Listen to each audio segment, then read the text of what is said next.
I, 37M, have 3 girls, 8, 10, and 12. Their mother walked out on us for another man when our youngest was around 4. My ex still stays in contact, though, and pays child support. A few weeks ago while doing laundry, I saw red spots on my oldest's underwear. I asked her if she knew about it, and she cried and told me she tried to call her mom, but my ex didn't call back. She'd been stuffing toilet paper in her underwear, hoping that would work. I explained to her that periods are nothing to be ashamed of, and found some great resources online for us to review together.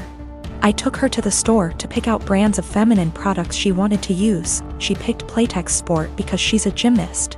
After we were done, I decided I should do the same thing with my other 2. My 12 years old volunteered to be part of preparing them, and we made a whole night of it. It was wonderful. And I learned a lot.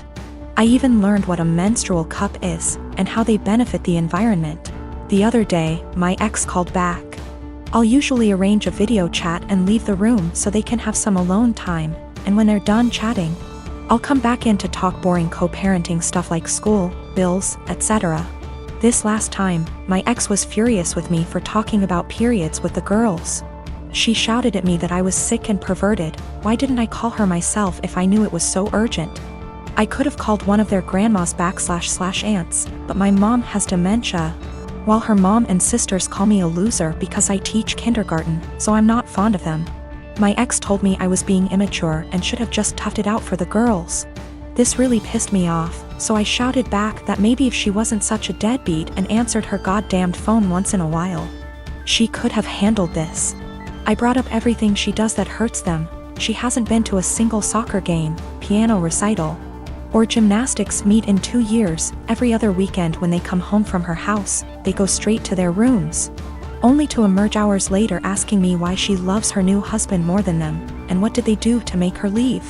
My ex responded by saying I should tell them it's not their fault I couldn't satisfy her, and I screamed. And she just smirked and pointed behind me, saying, "Look what you did," when I turned around. My 8 years old and 10 years old were standing in the doorway crying. It broke my heart. I never shout, so I know I scared them. My 12 years old stormed in and started screaming at her mom, and while I appreciate her sticking up for me, this is not a battle I want her fighting. My ex hung up before I could fully de-escalate the situation. And let's just say the girls have been given free reign of the ice cream and limitless hours of video games, because I feel so bad. I even watched all the Twilight movies with them, so don't say I don't love them. Tim and I met in an English literature class our junior year of college, and we've been together the 10 years since. While he ended up going into IT, I stayed in the liberal arts track and ended up doing non-profit work after college when I realized I didn't actually want to be a school teacher. Just to say that we always assumed he'd out-earn me by a considerable margin. Though when he made more I always insisted we split things evenly to avoid potential resentment down the road. I've had sort of a non-linear career path, but ended up switching to the corporate world. To make a long story short, my liberal arts degree and time doing non-profit work gave me a lot of skills that enable me to really excel professionally in some more niche areas. I recently started a new job as a consultant, making way more than I'd ever anticipated. When I got the offer, I told Tim that the pay was amazing, but he didn't ask about the actual amount and I didn't want to be braggy about it, especially since I was fairly sure it was above his current income. Well, we just put in an application for a new place, and in the process of having to submit our pay stubs it's become obvious that I make roughly 30% more than he does now. I expected him to think that was cool, since he's a feminist and has always been super supportive of my career. But instead he started to make increasingly harsh jabs about how I cheated the system to get where I am. That no English lit major makes more than a cybersecurity professional without cheating somehow. His major point is that I got my first job out of nepotism, which set me up to trample more qualified people who didn't have the same advantages. It's true that I got my first post-college job after being referred by a sorority sister, but it was for non-profit work making $22K / year, not exactly at somebody's daddy's firm. He also points out that at my first corporate job, I snagged a big promotion after volunteering to take on starting up the company's diversity // equity // inclusion program, and I'll admit that were I a white man, It's highly unlikely I would have been able to be the face of the eventually high-profile diversity program. Tim also notes that I was awarded a small college scholarship for being a promising female writer, when no such scholarship existed for males. But all that said, I still don't feel like I cheated the system, and it makes me angry to listen to him joke about it. Especially since I grew up blue-collar and worked full-time while going to school full-time to afford my degree.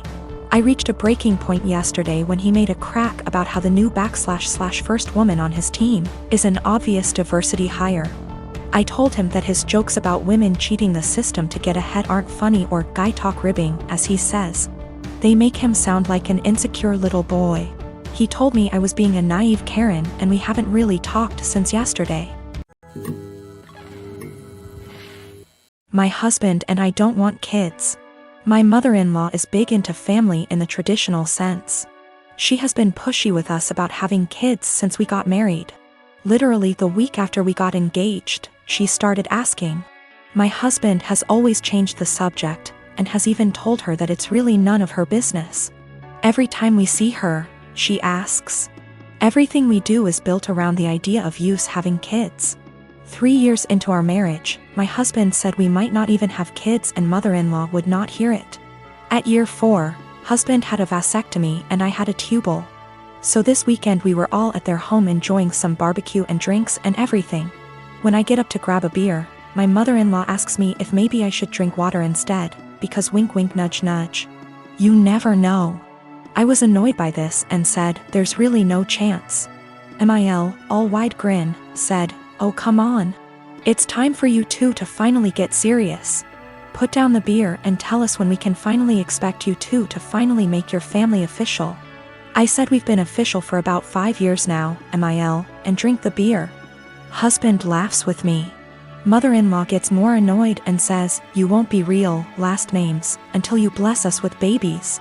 Husband repeated. After about 15 minutes of the usual comments, I finally snapped and said, husband got snipped. I had my tubes tied. We're not having kids.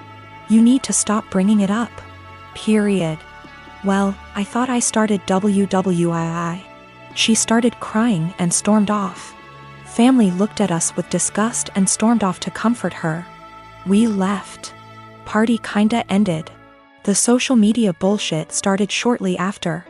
Vague posts, links about how motherhood is a woman's greatest calling, listicles about how unhappy childless women are, etc. Some meme about how I guess I wasn't a good enough mother and won't be graduating to grandmother. It's obnoxious to the point that I just muted all of them. My mother-in-law finally called me this morning and told me that she was willing to put this all behind us if husband and I came over, and listened to her reasons that we really need to have kids. I told her no, that we are tired of her pushing this on us, and then she said, you two aren't prepared to be real, last name S. I'd like a refund for what we paid for the wedding. It wasn't that much. It was like $400 for the rehearsal dinner.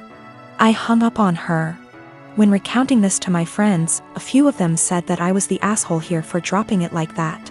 But I don't think she was ever going to drop it if I didn't finally make a serious, direct comment about it. My sister is 30, I am 22. 10 years ago, my sister had a miscarriage. Obviously, it was devastating for her and the whole family, and it took her a couple of years to fully heal from it. We're still not 100% sure why it happened, but it was a one-off and she's since had 3 very healthy, beautiful children, including a set of twins. So here's the thing. My sister and I don't really get on. She resented me as a kid because she had to share mom's attention and because she thought mom left her dad to be with mine. Never really grew out of that resentment, and she was pretty much my biggest bully throughout childhood and my teenage years. One thing she absolutely cannot stand is when mom and I do things without her, or when mom pays more attention to me than to her. When this happens, she calls mom and says she's feeling really upset about the miscarriage, and without fail mom goes running. This includes a trip to Paris I took mom on for her birthday earlier this year, which she cut short because sister said she needed her. Also includes when I had a manic episode so bad I was hospitalized, and sister managed to need mom every time she was planning to visit me, and so she never did. Note: these times when mom is spending more time with me than her are the only times sister brings up what happened, and certainly, The only times she still gets so upset about it. So recently I was sick. Like, don't leave the bathroom for days, can only keep water down sick. Didn't manage to get the doctor, but I think it was norovirus. It lasted about a week. Mom was popping in daily on her way home from work to check on me and stuff. On the last day of being seriously unwell, when I felt I could eat again, Mom offered to make me some soup while she was there, which I accepted. She was halfway through making it when sister called her saying she was upset about the miscarriage and she told me I'd have to finish it myself, because she had to go. I didn't say anything to Mom and I finished making the soup. But I sent my sister a text saying she really needs to stop bringing it up for attention because she can't bear me getting some instead. I guess she told Mom and her dad because I'm hearing from all sides what a horrible, insensitive, selfish bastard I am, and how dare I say that to her. I understand she may still be traumatized. I just think it's really weird how that trauma solely manifests whenever I'm getting attention and she isn't.